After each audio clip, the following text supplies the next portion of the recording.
Hello, good morning. Happy Monday. I am going on Facebook Live today instead of on the Zoom screen share. And today's lesson is all about, I wanted to talk about why your location doesn't matter with your salon business. And before I go into the touch points that I wanted to cover today, I actually wanted to go a little bit into my personal story and why I got into healing and what my journey has been like now professionally 6 years into this path.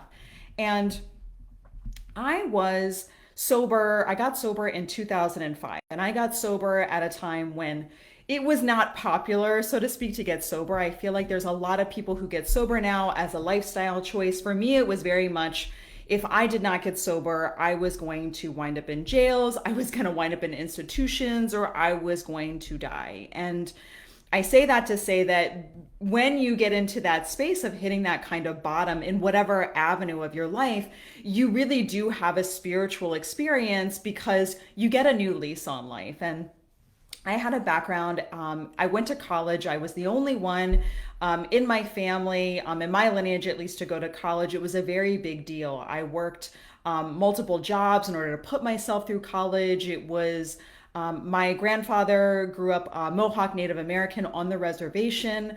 My grandmother was an immigrant from Ireland.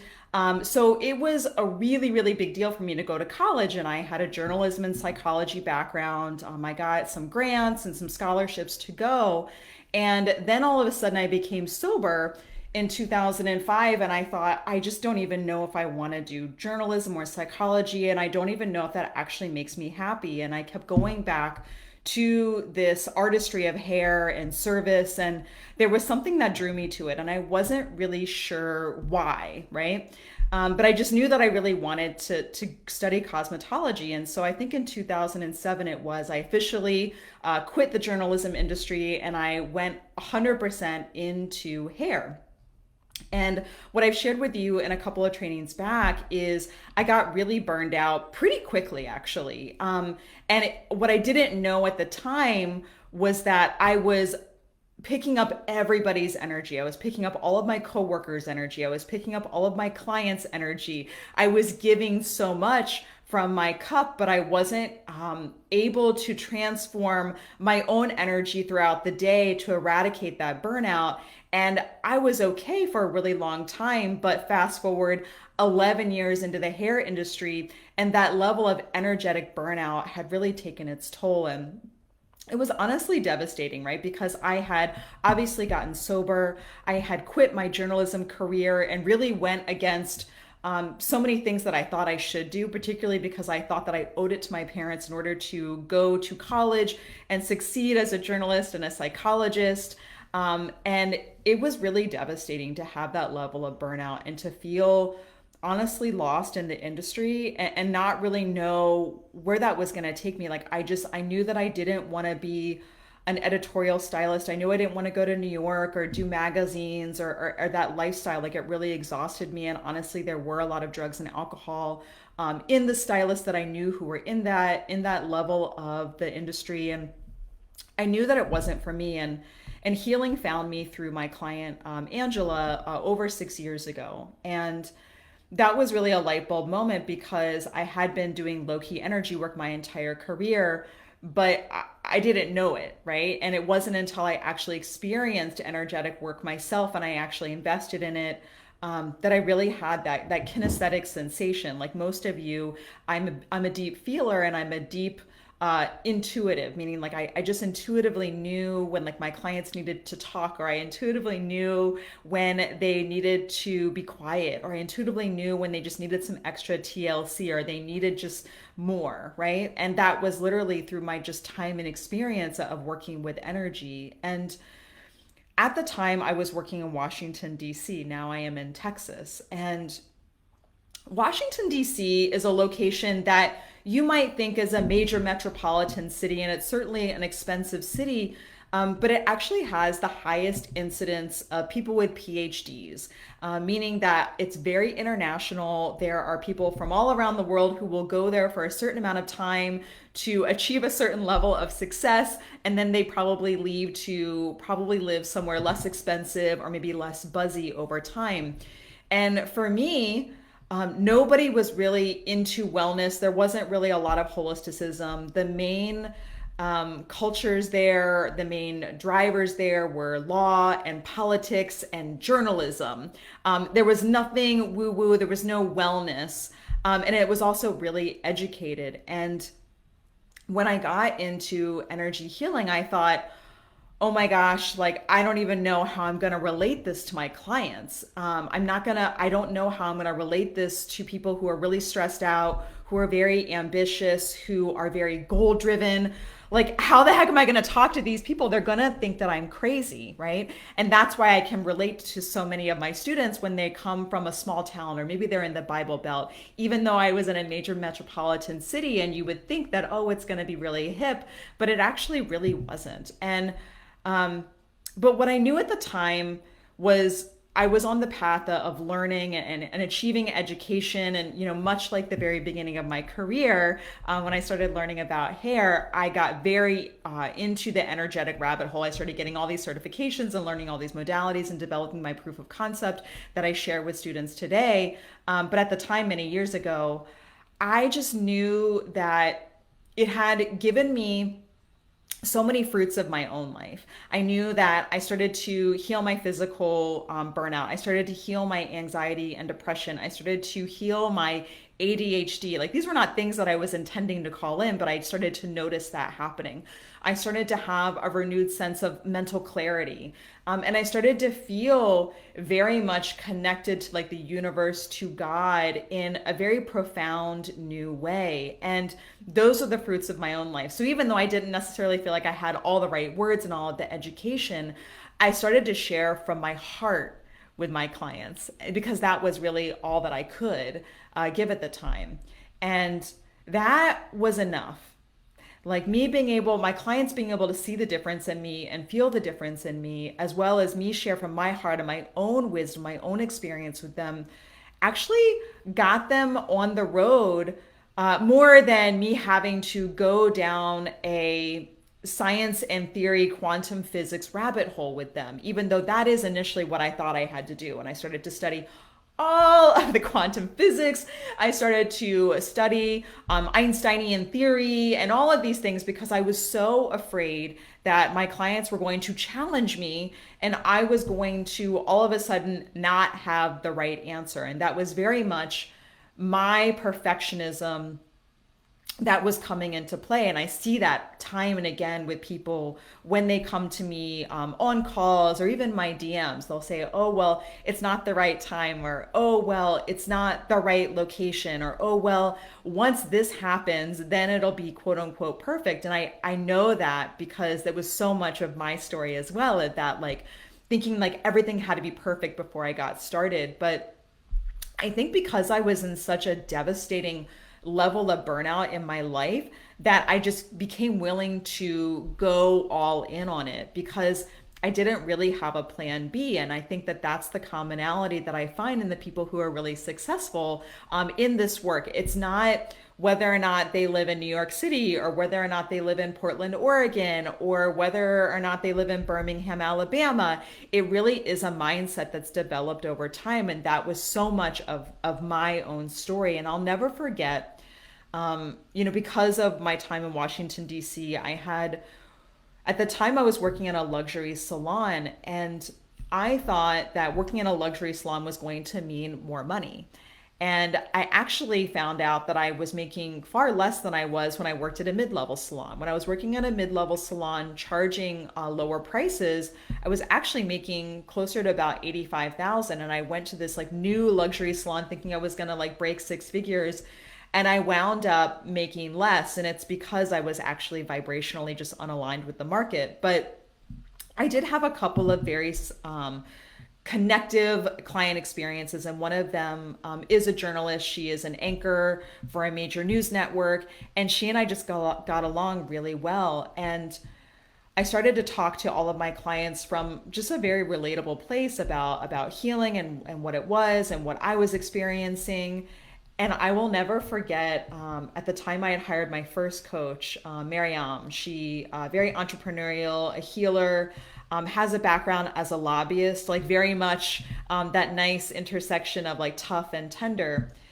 And when I was working behind the chair, and this anchor client of mine said to me, she was like, I've heard about healing. I've actually heard about it from like Hillary Clinton. I've actually heard about it from Oprah, and I'm really fascinated with it. And I would just love to get some of that from you today. And so I gave her a couple of minutes of some of the modalities that I had learned. I had kind of, gotten some information from her on like what she wanted, and she got results.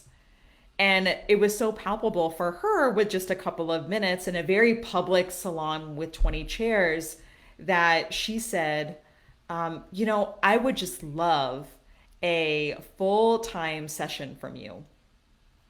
And I said, oh, of course. And then later on, I remember at the end of that day, I frantically called my coach. I was terrified, actually. I frantically called my coach and I said, oh my God, Mary, I'm like, what the fuck am I going to do? Like, there is this anchor who wants to have a session from me, and I don't have a proper practice. I have a home that I rent in a somewhat sketchy part of town. I have my salon space, but I don't have a private practice. Like, I'm still like getting all this education under my belt. Like, I'm not good enough, right? Like, I'm not professional enough. And I felt all of the feelings that so many of my students feel in their arc on their hero's journey when it comes to that imposter syndrome. Like, who am I to offer these full-time sessions, and who am I to do any of this because I don't have a professional enough space, and who am I to do any of this or talk about this, let alone charge money. And I started to bring all of this to my coach, and I honestly wouldn't have done it without her, because she was the one who held my hand and walked me through. Because I think the biggest gift that she gave me at the time was her belief in me. And I think that's actually some of the beautiful things that coaches have done for me time and again, is they have believed in me because they can see the bigger vision. Whereas sometimes I'm so stuck in that limited vision because I'm so emotionally attached to it, and I'm into it. And they can see the bigger picture and they can see the full vision. And I'll never forget that she said, yeah, Ashley, like, that's just how it goes. Like, in New York City is very densely populated, and she was living in New York City at the time.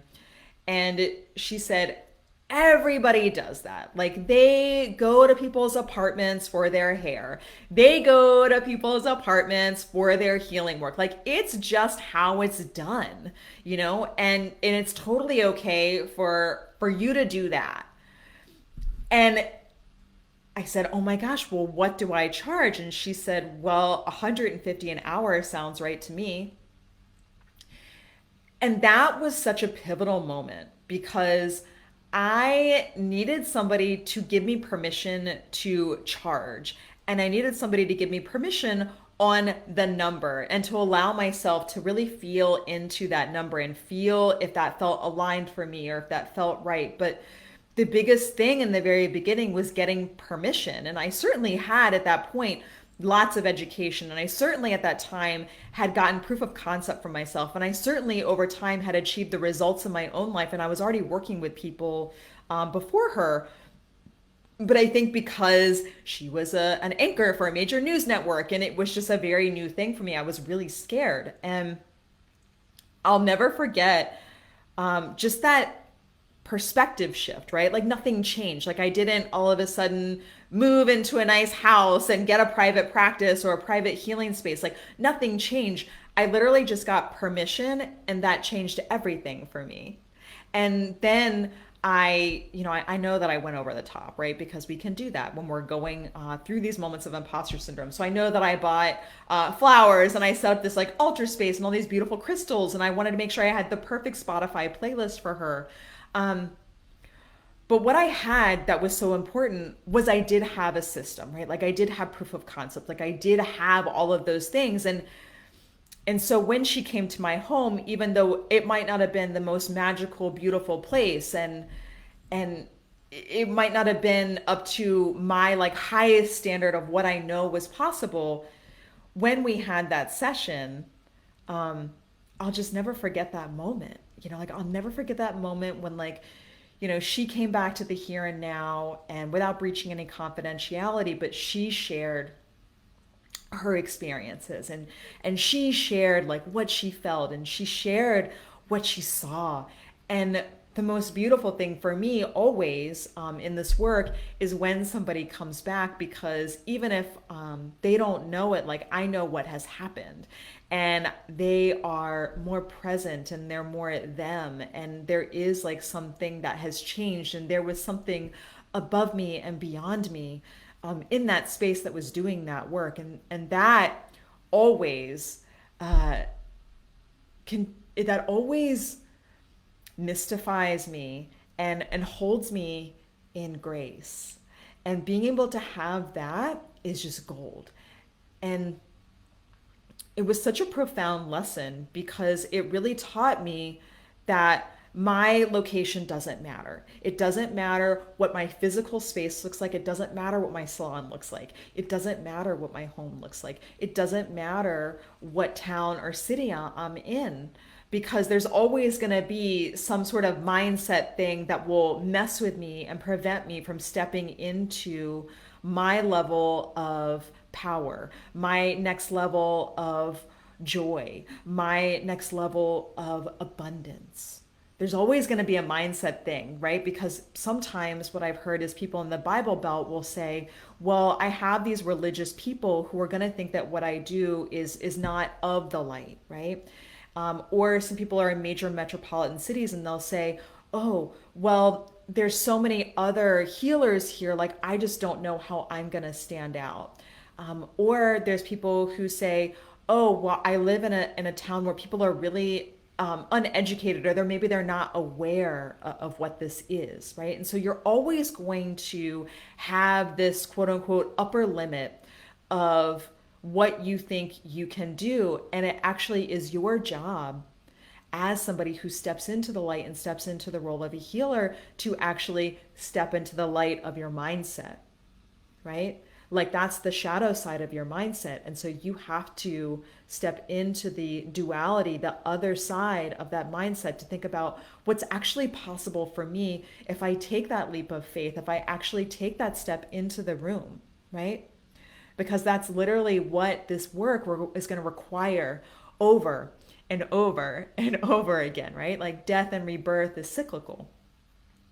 And and I think that that's really actually beautiful. It doesn't have to be scary. It can actually be really exciting. And I've lived that over and over again these past 6 years, whether it has been around money or around visibility or even around relocating, because I myself have done this work in very busy salon environments and private salon suites and in mixed salon environments and private practices, all of it. And it hasn't really mattered. And it's actually been really important for me to be in imperfect environments and be in imperfect locations and be challenged to come up with the right words with all my different clients, no matter what their religious background or spiritual background, or no matter what their educational background is, or no matter what their lifestyle or cultural background is. Like I have been able to work through those problems so that I can have those breakthrough moments. Because what I have to tell you today, the good news that I have to tell you today, is that I know that as long as you're dealing with humans, you will never be out of work. But the responsibility is always going to be on you to challenge your own shadow and to put yourself out there. And I understand that that is not easy. I understand that you will bump up against your upper limits of what you think is possible for yourself. You'll bump up against your upper limits of what you think that you can charge. You'll bump up against your upper limits of being in a loud salon environment. You'll bump up against your upper limits of other people watching you do healing work and you convincing yourself you can only be in a private area. You'll bump up against your upper limits of talking about it on social media and people not liking you. You'll bump up against your upper limits of raising raising your prices and being worried about people not liking that, and you'll bump up against your upper limits of setting boundaries because maybe you've never done that stuff before. Because I have to tell you that if you identify as a healer, you probably have a lot of healing yourself to do. And that's actually going to be part of that process. Part of the process will be you healing yourself while also taking outer action. It's always going to be in conjunction. It's not, I sit in a corner and heal myself ad infinitum before I ever take action, because that's actually just staying in shadow and it's staying stuck. And I know that. And I've now, regardless of my own story, like what I know now is that I have worked with hundreds of women and hairdressers around North America, in Canada, in London, in Australia. And time and again, no matter where they are, no matter what cultures, they have had to bump up against those same exact things, the same exact things. And so you're always going to have that, but it's always going to be your responsibility to continue to push your light out there. And if you do, then your location will never matter, because what I know is through all of the systems that I've been able to learn myself, I've had the privilege, and I do believe that learning healing is absolutely a luxury. It really truly is. And but I also know that it's been wonderful to teach other people how to do this in a way that really works for them and works for their business, as well as works for the kind of person that they have probably been dreaming of being for a really long time, but they haven't stepped into, because they really wanted to not only heal themselves, but also help other people. They wanted to help humankind at a greater level. And it's been really amazing to watch. I'll never forget one of my students over a year ago was getting into energetic work, and she was working with a client actually who